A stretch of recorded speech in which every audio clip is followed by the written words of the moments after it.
It's tax time, and last year was a total bust for me. I actually lost money selling these collections at oldtimeradiodvd.com, and obviously I can't afford to lose money. No one can. Well, I really want everyone to have these collections, not at the low prices. It just can't continue. So if you've ever thought about owning one of these collections, now is the time, because they will not be available for much longer. Go to oldtimeradiodvd.com, place your order today. oldtimeradiodvd.com. You'll be glad you did.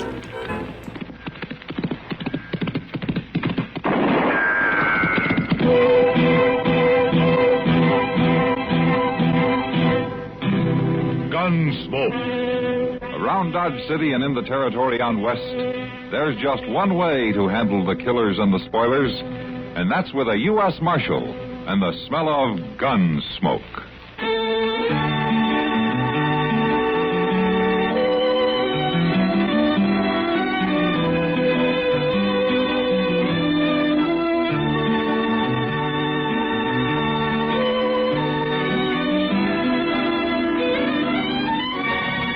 Gunsmoke, starring William Conrad. The story of the violence that moved west with young America. And the story of a man who moved with it. I'm that man. Matt Dillon, United States Marshal. The first man they look for and the last they want to meet. It's a chancy job, and it makes a man watchful. And a little lonely.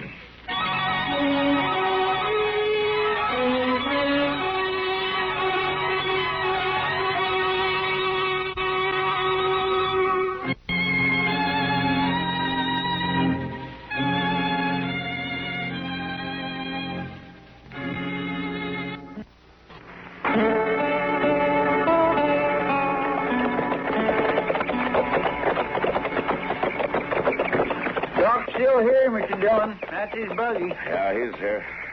It's a good thing, too. I sure do hope she ain't bad hurt. Yeah, so do I, Chester. That you, Matt? Yeah, Doc. Screen's unhooked. Come on into the bedroom. All right. In here, Matt. Ah, good. See if you can talk some sense into this cantankerous old lady. Well, I've known her for some years, and I've never been able to yet. How do you feel, Miss Larkin? Good enough to get up and get on with my chores, but this broken-winded old veterinary claims I got to stay in bed for a week. Oh, Doc's right sometimes, just by the law of average. Oh, Mrs. Larkin. What have you been up to, Miss Larkin? Going in for bulldogging steers at your age? Oh, just a piddling little old accident. And the way you and Doc and Chester come running out here, you'd think you was all in my will. Well, you mean we ain't in it, man? Chester, it wouldn't do you no good if you was. I ain't going no place. I've got another good 20 years in me yet. Well, if you go around wrestling steers, you haven't. How'd it happen? Oh, that confounded breeding bull I bought last fall. Why, he's meaner than an acre of snakes. Charges anything that moves. Can't even turn him onto the range. I have to keep him in a special built corral. Well, that was a darn fool thing to do, getting in there at all. I got about halfway across the corral when that dad-blamed critter tossed his head and jerked his nose ring out of the hook. He saw me moving, so he come for me. Lonnie'd been wearing his gun. He just shot him. And thanks the Lord he wasn't. I got a lot of money tied up in that bull. Your life ought to be worth a little something, you know. Well, I still got it. I made the fence before he hit me, and then he missed me with the horns. Just butted me some before I could reach the top rail and haul up out of the way. Well, I'll be as good as new this time tomorrow. Good as new. Good as new. Good as new. She said. Anytime an old wagon wheel hits a rock, Mrs. Larkin, it always leaves at least some of the spokes loose. You speak for yourself, you old billy goat. You're just itching to make a profit off my infirmity. Well, then at least you admit that you're hurt, Miss Larkin. I'll live to bury this old weasel. Oh, you're talking to a man in his prime, Mrs. Larkin. Prime. Well, I'm going to fetch some liniment out of the buggy. Now, don't you waller around and loosen those bandages. You got a busted rib, young lady. It's cracked some, maybe, but it ain't busted. Oh, he's a good doctor, confound him. But I sure enjoy plaguing him. Oh, Doc does some of that himself, Miss Larkin. Tell me how things been going around the place. Oh, they couldn't be better, Marshal. Except for this morning, of course, and that other little accident a couple of weeks ago. No, what other accident? Oh, his saddle girth broke on me, and I got sewed up in the North Meadow. Oh? Wasn't nothing, really. Way it turned out, I let on the feet, as usual. I'm pretty spry for an old woman. You're pretty lucky, too. I am lucky, Marshal. Things seem to work out for me, like Lonnie Wells riding in here and asking for a job. Oh, the day he come, I was just about at the end of my rope. How long's Lonnie been with you now? 5.5 months, and he's made it seem like a different world.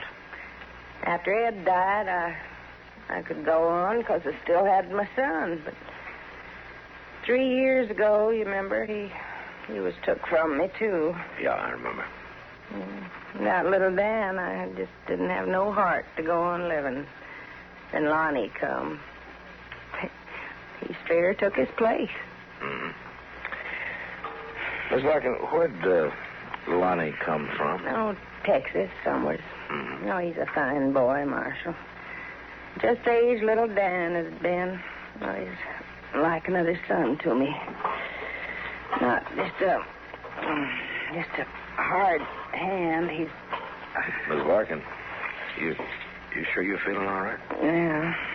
I reckon I'm shook up more than I knew. Marshal, there's hot water on the stove, a box of tea on the shelf. Oh, I'll fix you some. Now, you just lie back there and take it easy. I'll give you a hand. I'm much obliged to you both. You still of the same mind, Mr. Dillon? Yeah. Well, that young Lonnie Welch is a shifty-eyed cuss if there ever was one. It's worse than just being shifty-eyed, Chester.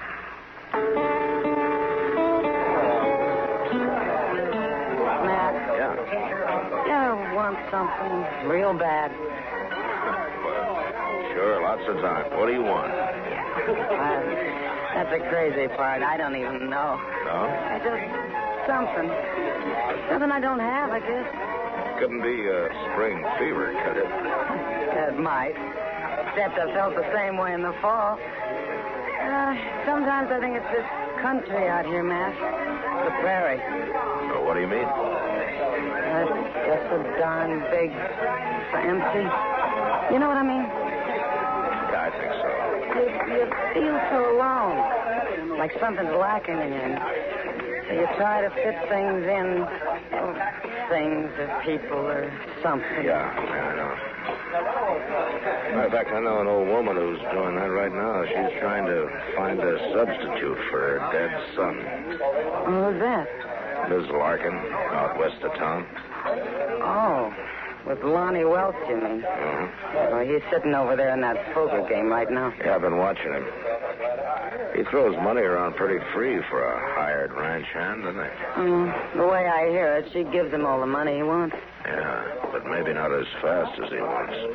What do you mean, Matt? Well, early last month, Mr. Bodkin over at the bank came and told me that Miss Larkin had been in and made a will.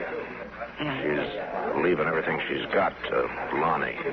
Oh, no. Yeah, I felt the same way. Even more so after she'd had a couple of close calls. Accidents, supposedly. Oh, Matt, something ought to be done. Well, you can't hang a man on a hunch, especially when he hasn't done it yet. Well, yeah, but there's got to be something. Well, I've been figuring on talking to him. In fact, I think I'll do it right now. Yeah. I'll see you a little later, Kitty. Yeah, sure, Matt.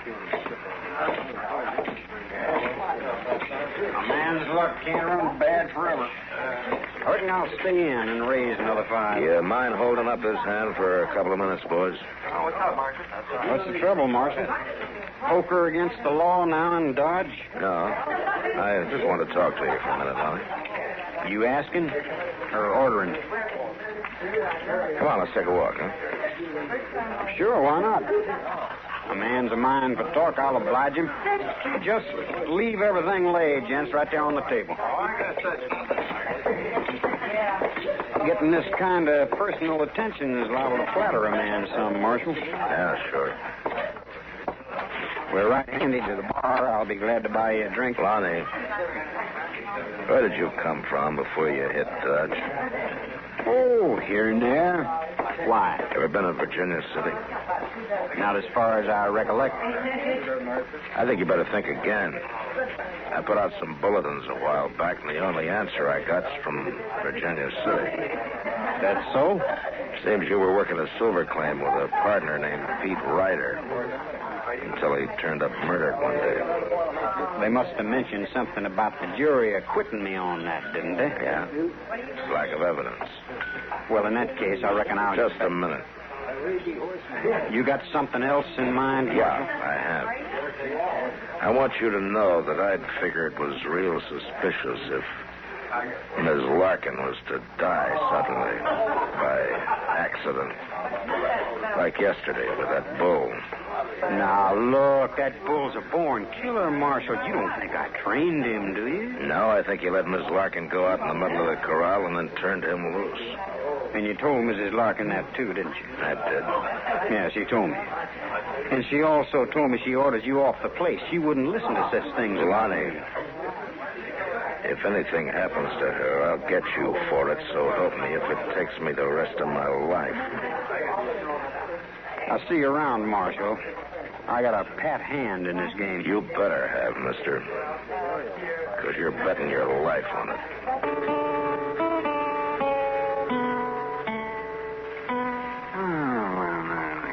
Doggone it, Matt. There's just no sense to the way you play checkers. Why do you say that, Doc? Well, you make some of the goddamnest moves I've ever... Well, you're worse than Chester. Oh?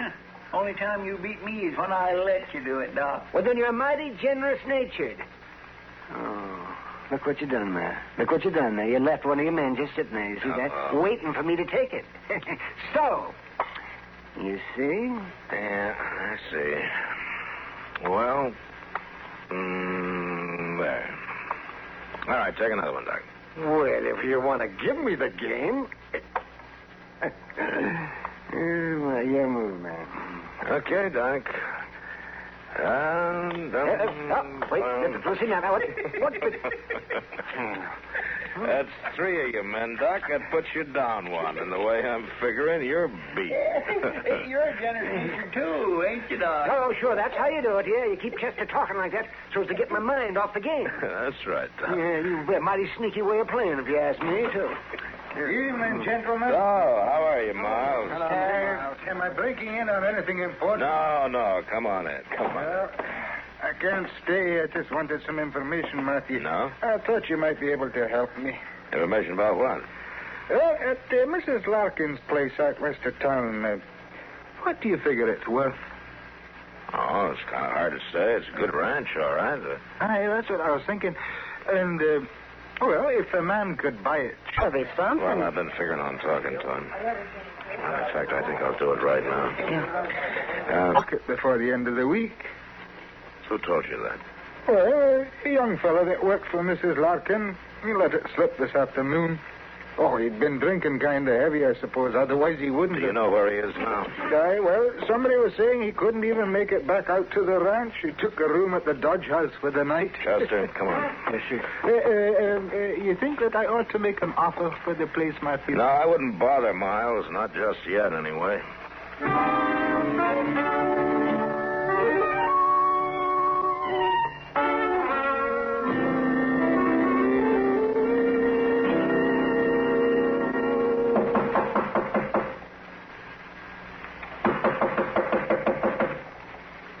My, he sure is dead to the world, Mr. Dillon. Yeah. Blind drunk, the clerk said. Didn't want to be disturbed before noon tomorrow. Well, he's gonna be disturbed. Give me that pass key, Chester. Here you are. Thanks. I bet he's going to be madder than a wet hen being dragged out of bed this way. Yeah, I'll bet he is. See if you can find the lamp and get it lit, huh? Yes, sir. Might be over here on the bureau. Mr. Dillon, look, he ain't here. And that bed hasn't even been slept in. And the window's standing wide open. He could have went out of it. Yeah. Well, he's got a good start on us, Chester. Come on, let's get moving.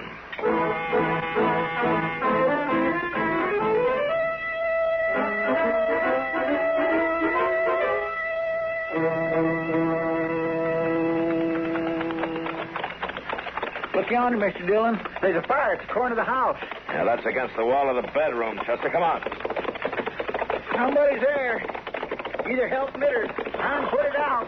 Trying to put it out, Chester. That's Miss Larkin. Oh, well, then Lonnie ain't been here yet, huh? I wouldn't bet on that.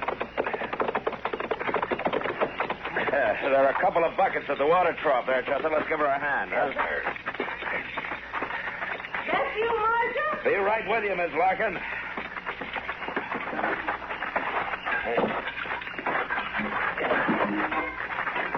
All right, you ready, Chester? Let's go.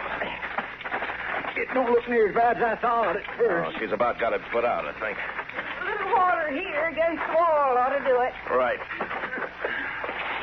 All right, throw the other bucket in the same place, Chester. Yes, sir. Well, now. Looks like that just about does it. We'll touch and go there for a while. We better watch it for a few minutes. Those embers might flare up again. Didn't do too much harm, looks like. Just burned the outside wall some. Yeah, it was mostly just trash burning. All piled up again in the house that way. What's the matter, Chester?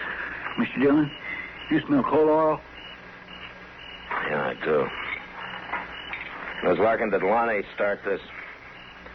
How'd you know? Well, he made a big show of spending the night in town. We went over to the Dodge house, and he wasn't in his room. I don't know what it was woke me. But I looked out the window, and there he was. He'd piled brush against the wall and was just setting fire to it. Aimed for me to die right in my bed. Marshal, I guess I owe you a apology. You was right. I was wrong. Well, Lonnie's a smooth talker, Miss Larkin. Anybody might have been taken in. But he won't get far. We'll find him before sunup. I don't reckon that'll be much of a chore, Marshal, finding him. Oh? He seen me at the window, and he picked up a heavy chunk of wood and come into the house. When Lonnie opened the bedroom door and come for me with that club, I shot him. He's laying in there dead. Land's sake. Well, you got nothing to worry about, Miss Larkin. Any jury in the world would call it self-defense. I ain't worrying, Marshal. Not about no jury. But it's going to be mighty lonesome around here again. Without Lonnie on the place. No, I ain't going to like that. Well, maybe not, but being dead might be pretty lonesome, too, Miss Larkin. You just can't tell.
Gunsmoke, produced and directed by Norman McDonald, stars William Conrad as Matt Dillon, U.S. Marshal. Featured in the cast were Parley Bear as Chester, Howard McNear as Doc, and Georgia Ellis as Kitty. George Walsh speaking. Join us again next week for another specially transcribed story on Gunsmoke.